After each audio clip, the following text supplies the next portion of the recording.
Flashback 2.2 Flights, Taxis, Trains, Buses, and Magazines. It turned out Katie did not have a US passport and so needed to expedite the process to obtain one. To save a lot of time, Katie had to go in person to get her passport after her first application by mail was lost, though it of course was said it had been delivered. When she was obtaining her passport, the clerk was unusually interrogative of why Katie needed a passport at all. The clerk questioned why she had to travel outside the country. It was bizarre. Why would a clerk push back against Katie getting a passport? Regardless, Katie obtained her passport within a few days of pressing in person and obtaining the ample evidence required of her citizenship, etc. for her application. Getting the flights out of Seattle-Tacoma International Airport, or SeaTac, was not difficult. To make sure everyone arrived together and had no issues arriving on time, I hired a town car limousine service to pick everyone up and arrive at the coordinated location and time at SeaTac International Airport. Once we had landed at Heathrow Airport in the UK, we took a subway train to a train station, and from there an SUV van-like taxi to another train station. We took that train to a small town, where we uncomfortably crammed ourselves and luggage into a car taxi. And that we took to a tiny one-room airport. We eventually flew to Ireland on what the locals called a puddle jumper, because they were generally questionable little aircraft that would fly back and forth over the Irish Sea between Ireland and the United Kingdom proper. Foreign travel was immensely convoluted with so many transfers, waypoints, and so many different kinds of vehicles. Never mind the jet lag from the time zone differences. Traveling with so many transfers or stresses was exhausting. Finally, we landed in Ireland. We learned our lesson. There must be a better way to at least get from this airport to Athlone, or so we imagined. It was not uncommon for large companies to hire a car. For me, when I was working for Microsoft, so I investigated if such a thing existed here, and on such short notice. Blessed we were. We learned from a small car rental counter that we could in fact hire a car versus rent a car, which meant having a dedicated SUV, van, or limousine with a driver that would take us anywhere we wanted for a specified block of time, and of course for a fixed price. Well, learning our lesson from the previous effort was a lot of traveling hell. So we decided that we would hire the car, even if it did cost a lot. In fact, it cost so much that I would have to pay off a credit card bill just to keep using it after we got to Athlone, I figured. But again, I'm supposed to make all this money from the inheritance, so everything's worth the investment while we're going forward. I was confident that I could pay the bill from the cash deposit from Midnight and Associates when it came in, of course. But after paying everyone else's initial 3 months of salaries, setup gear, incremental expenses, it was all adding up. I imagined once we had arrived at Midnight and Associates, I would ask if maybe they would advance more money against my inheritance. I figured they did not blink at the $50,000.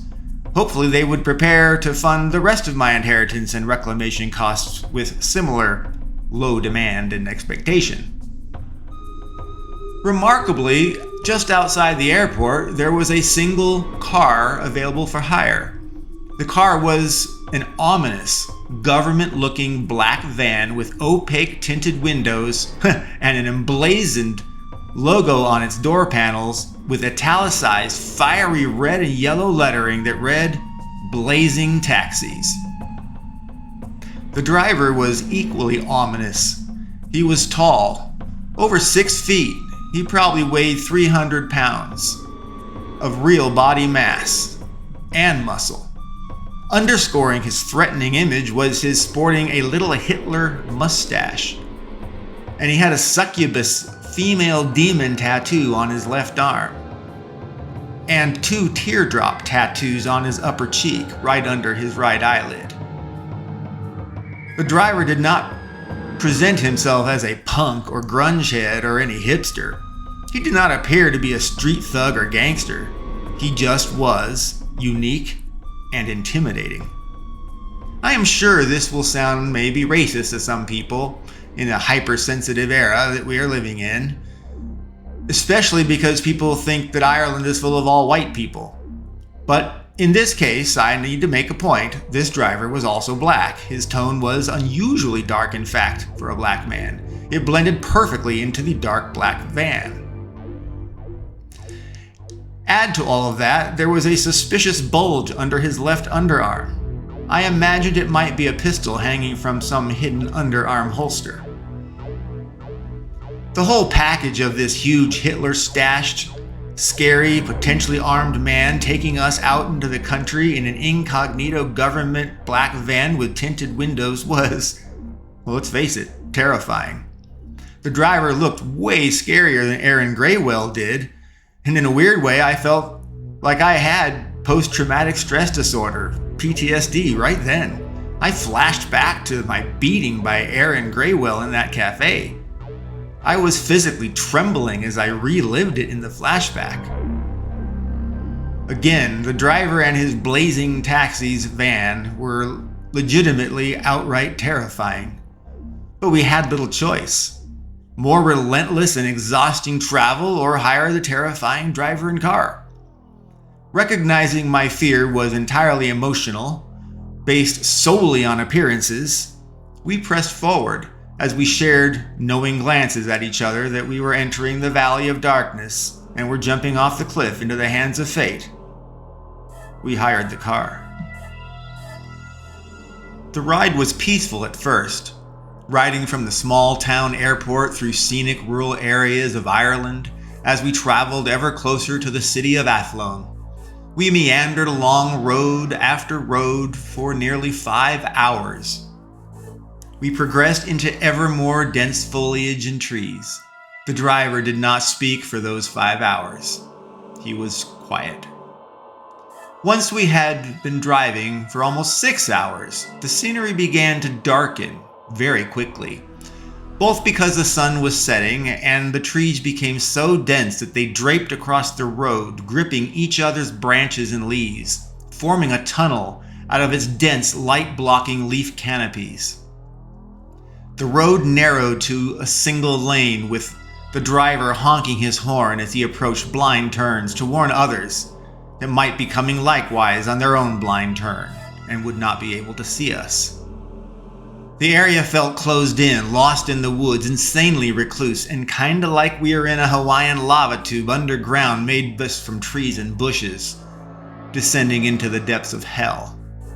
The foliage and trees on either side of the road and overhead were so dense that it felt like we were driving through dimly lit tunnels with sparse dusk light rays piercing through the dense leaves, slightly illuminating a twilight here and there. The team was largely quiet for the drive, as if there was a rule not to talk to the driver, as he did not talk to us. And if we did not speak, certainly he would not begin to speak either. We sat quietly and we watched the scenery degenerate from lush green to dark gnarled trees and sharp thorny thickets and foliage. I was starting to feel like this driver had total power over us. Even with Deputy Taylor, I wondered if she could overpower such a massive man who presumably had a gun. There were many perfect places to pull over, kill us, dump our bodies, and no one would ever find us. My imagination was going wild. And without talking with Katie, the deputy, or Bob, I felt a very weird sense of being alone and trapped, even though I was right there with them in the car. Suddenly, the man spoke. We were stunned by his unexpected speech. Never mind his godlike commanding, if not dominating voice. He spoke in a very thick accent, making me think he must be native born, but his words were broken. He declared, "We about to Athlone. Hotel 15 minutes. Weather cloudy, wet, gray skies, roses, don't touch. Heed warning. Katie and I both triggered and lifted our heads with greater attention on the driver's last words, heed warning. It was like our dream voice demanding that we heed its warning. But this driver included what to be warned about. Don't touch the roses? What the heck, that made no sense. Were Katie and I being warned all along not to go around touching roses? I blurted out, what do you mean, roses? And heed your warning. What do you mean? The man looked confused and answered, no say warnings, no say heed. He looked sincere, though we all looked at each other and knew that the driver did say those words. The driver pulled into what looked like a mildly run-down old Victorian-era hotel, which had multiple signs on it, but the most dominant sign read, The Gambit. It seemed an odd name for hotel, The Gambit, and so I mused upon it. It wasn't the same name that Midnight and Associates had recommended we go to, but we decided we'd stay. The driver exited the vehicle and helped unload our suitcases and bags. He smiled and said, caution, trouble, round corners. The driver turned out to be really quite a nice guy, even if he was quiet. Despite his intimidating appearance, cliché as it was, I had wrongly judged this man by his cover. I asked him if he had a card or a phone number. Maybe we could call him in the future and hire him again as a car and driver. He answered, card, no. Phone, yes. Text. And then he spoke numbers.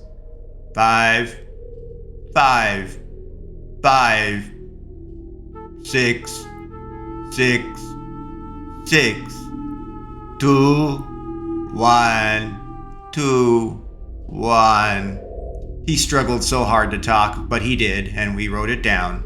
I texted his number using Ireland's international dialing codes, and voila! He had my number on his phone as well. The driver, without further ado, turned and retreated to his van without waiting for a tip. It was as if he had completed his mission by delivering us to Athlone, and he was done. He did not, in fact, wait to get paid. We entered the hotel, called Gambit. I had developed the computer game Chess Master, and consequently knew a lot about the game of chess. A gambit in chess typically involves an opening move that places one or more pawns at risk to gain initial positional advantage. Of course, a gambit is also generalized simply as a strategic, calculated move. Combine the two and it was a universal message. A gambit was a strategic, calculated opening move for an advantage. I wondered how that might translate to the name of the hotel. Inside, at the front desk, I asked the hotel clerk and learned the origin of the Gambit. Back in the day, it was simply called the Gambit because it was a beer, drinking, and chess-playing tavern. There it was. It was based on the chess idea of a gambit. We had checked in, and all decided to crash and sleep for 15 hours. We were exhausted, and we needed major rest. It had been several days since we left Seattle, Washington to arrive at Athlone, Ireland. We exchanged our room numbers so we could visit and call each other easily, and everyone went off to their individual and private rooms. We rendezvoused in the hotel lobby the next evening for dinner. It was odd, I had no dreams at all. Nothing. I mentioned that in passing conversation filler, that it is weird that I had no dreams. Katie blurted out that she felt dead when she was asleep. She said she had no dreams at all either. It was like being put under medical anesthesia. You are aware, then you're not. Then you struggle and then you're back aware. Everything was just off in between. There was no sense of time. Nothing passed. It was like existence ceased to be there for us while we were wakeless as opposed to being asleep. Deputy Taylor and H.R. Bob declared they also had comatose sleep, without any dreams at all. It was like literally being dead to the world as we slept. We could conclude little from our absent dreams other than it was very strange and weird, and that we all had the same experience. Athlone proved to be an old city, with very old buildings and streets. It was like walking into an old world movie set, but it was real. The skies were gloomy gray, matching much of the old stonework-style roads and buildings. There were numerous ancient buildings and structures, some complete with the stereotypical stone gargoyles, imps, and battlements. We all felt uneasy. Things felt spooky. They didn't feel right. I felt like we were kind of in a limbo on Earth, or perhaps on the precipice of hell itself. Yeah, it was just a feeling, but it was a strong feeling, and all of us felt the same eerie feeling. It was further odd to see rows and rows of rose bushes surrounding the government buildings, churches, even our hotel. There were roses of all shapes and sizes and colors everywhere. Katie yelped as we walked by the streets of Athlone near our hotel to just stretch our legs a little bit, mostly because we had been sitting so much or sleeping in the hotel. We turned to see why she screamed. What had happened? Katie apparently pricked her finger trying to pick one of the roses from a street-side bush. Katie thought there were so many roses that she could just take one and enjoy it throughout the day, even tomorrow. However, the rose bit her. She exclaimed, "The rose bit me! Its petals turned like little razor teeth, and it bit my finger as I reached to pick its stem. I tell you, they're alive. They're like little monsters." Katie was shaken, and there was blood dripping from her finger. Whether the rose bit her or she pricked herself on a thorn, it did not matter. She was hurt. Even if it was minor, there was blood dripping. The wind whistled around the corners of the buildings, eerily at times. Katie looked at me as we both heard a raspy voice in the wind, as if it spoke. "Why no heed?" "You heard that right, Richard. Deputy. Bob," stammered Katie. We all looked and nodded. We all heard that wind scold us for not listening to the blazing taxi driver's warning not to touch the roses. Katie moaned as the rose's bite festered and made her skin around the puncture marks red, with black lines starting to spiral out from it in all directions like a strange infection, almost forming the shape of a rose with a tear-shaped eyeball at its center. We retreated to the hotel, where Katie tried to wash the wound with soap and water, but it just pulsed with pain radiating from its core. And then the itches came. Katie teared up as she said there was no remedy to the horrid itching sensations that were overwhelming her. I swear Katie was going to collapse from the intensity of that little rose bite, so we ushered her to the hotel couch where she could lay down. We had some hand lotion that we slathered all over the bite and its little black tendrils, but the agonizing pain was far too much and too intense for Katie. She passed out. Katie remained asleep for several hours as we sought antibiotic salves and bandages from the hotel front desk.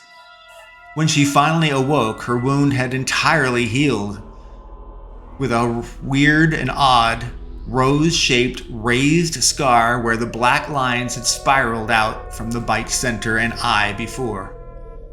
Katie's rose bite scar looked like an extraordinarily detailed rose tattoo on her right palm.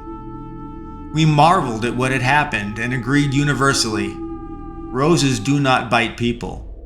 Roses have thorns, but they do not bite. Rose petals have no teeth. They do not have sharp edges.